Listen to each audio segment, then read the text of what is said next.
Democracy! When do we want it? Now! What do we want? Democracy! When do we want it? Now!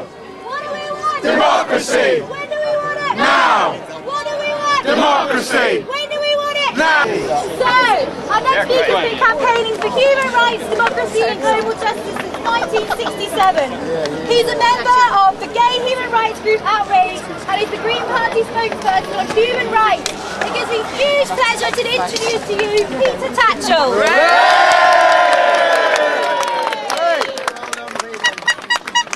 It's fantastic to join you all here today, and well done for getting here through all the barriers and obstacles.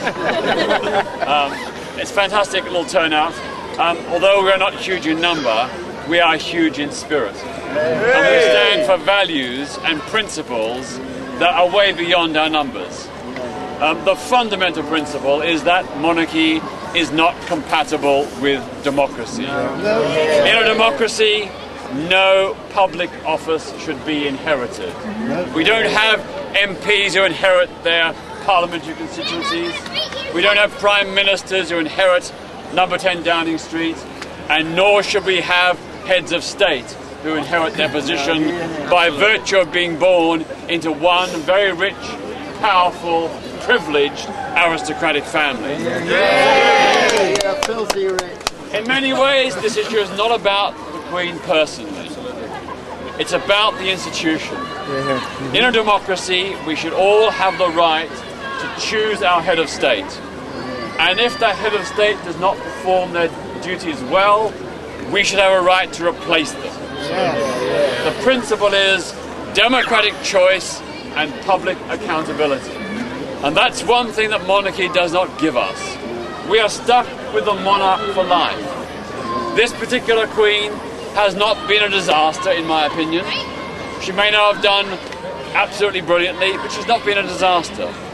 But let's rewind to the 1930s. We had on the throne King Edward VIII, a man who sympathised with the Nazi regime and may well have conducted a deal with Hitler if he'd invaded and occupied this country. That's one of the dangers of monarchy. You end up with a monarch who might be good or might be bad. And once you've got them, you can't replace them. And that's why the principle of monarchy as head of state is so fundamentally flawed. There's also another issue. People lauded the fact that Barack Obama became the United States' first elected black president, the first head of state of the US. They thought it was wonderful, and it was. But of course, that could never happen here. We cannot have a black or Asian head of state because it resides with the all-white Windsor family. They've got monopoly of the position of head of state. And I know it's not racist by intent, but it's racist by default. The monarchy system is not racist by intent, but it's racist by default, because it precludes the option of us having a black or Asian head of state of this country, when there are many black and Asian people who are of great character, who are deserving, who would make fine heads of state of this country. There's also the issue of the immense wealth of the royals. As well as not being publicly accountable, they have huge, immense wealth. The royals between them have over 700 servants. That's way more than they need or can be justified. Very hard being royal. They have 9 royal palaces or residences. 9 royal palaces and residences. Much more than they require. And of course, they have personal fortunes of hundreds of millions of pounds. This is completely incompatible with the ethos of a fair and just society. And it's particularly objectionable at a time of a huge government deficit, when the government is being forced to cut back on vital public services, and when millions of people around this country are suffering hardship as a result. To have vast wealth at the top and public service cuts at the same time is just not fair and not right. Many people say that the royal family is an intrinsic part of British national identity. Well, I don't think my identity as a British citizen requires genuflection to the monarchy. I don't think we need to express our identity through this particularly privileged, well-off royal family. There are other ways we can express it and find it. And of course, one of them might be to celebrate more than we do the huge contribution to humanity of British scientists, inventors, explorers, artists, musicians and sports people. They are people who have done things of great merit, of great achievement. We could also celebrate the huge contribution that Britain has made to social reform. Not only the abolition of slavery, but also the introduction of parliamentary democracy, votes for women and for working class people, the National Health Service. These are all things to be really proud of and which are part of our British identity. The other great flaw in this argument that the Queen represents Britishness is, of course, she's not actually descended from British royalty. I don't mind the fact that she's descended from Germans and that we've got a person of German descent on the throne. I don't mind that. I'm open-minded. I welcome a multicultural society. Moreover, her line of German family have been around for quite a long time. So, you know, they're as British as the next person. So we accept them and embrace them. But to suggest that they are quintessentially British is a bit of a stretch. Let's not forget they had to change their name just over 100 years ago because they wanted to hide their German ancestry. So they invented the English name of Windsor to disguise their German past. But anyway, let's not worry about that. Let's not worry about... We are welcoming to people of all races and all nationalities. The other point I'd make is that I compare the huge resources and importance being given over to the Queen's Diamond Jubilee, 60 years on the throne. I compare that with, in my view, a far more worthy 60th anniversary. Namely, the 60th anniversary of victory in Europe when this people, our nation, defeated fascism. That to me is a far more important anniversary, and by comparison to today's celebrations it was given relatively low priority. And that's a shame. It's a disgrace. Now, this is not a personal attack on the Queen, but as far as I know, she has never made any personal sacrifices. She's never suffered any hardship.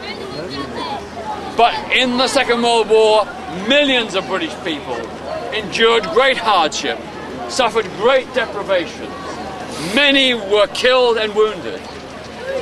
That is far, far worthy of our celebration. Now, I remember on that 60th anniversary going to central London and joining in the celebrations, as I say, comparatively low-key compared to today. But I stood there in homage and with humility with a very simple placard to address the veterans.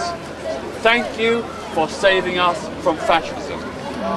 That was a truly heroic sacrifice by British people of the older generation who risked their freedom and their lives so that we could live as free citizens. That to me is a 60th anniversary much more worthy of celebration than the Queen's Diamond Jubilee.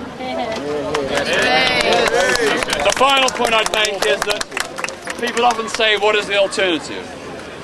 Well, of course, I don't think any of us would want a US or French-style executive president. I certainly wouldn't want one. What I'd like is us to follow the Irish example. A low-cost, purely ceremonial, elected head of state. If you look at the recent Irish experience, two past Irish presidents, Mary McAleese and Mary Robinson, were democratically elected by a huge majority. They were two women of extraordinary character and integrity. They performed their public office with great dignity, and they reached out to all sections of Irish society. unlike our Queen. Unlike our Queen, they visited black and ethnic minority organisations. They visited asylum seekers and refugees. They visited lesbian and gay organisations, none of which our Queen has done in recent times. She may be once or twice visited black and ethnic minority organisations, but very rarely.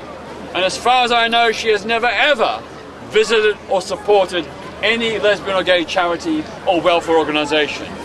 That's a really serious omission. It doesn't signal that the Queen is embracing all the people. And as head of state, our head of state should embrace all the people. She should represent and symbolise the whole nation. And that means all our diverse communities. So we are here today to say that according to our conscience, we the British people should have a right to elect our head of state. We should be able to choose that person.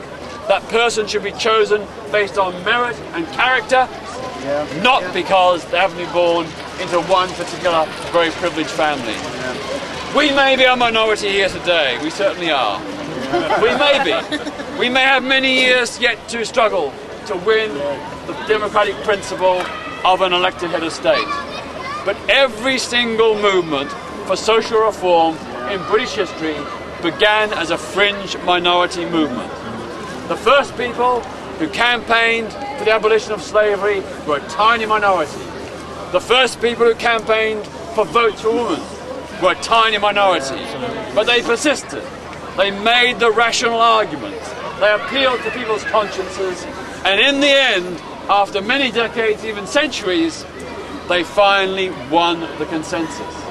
Well, I believe our time will come. There will be a day when we will live in a democratic republic and where we, the people, will choose our head of state. Thank you.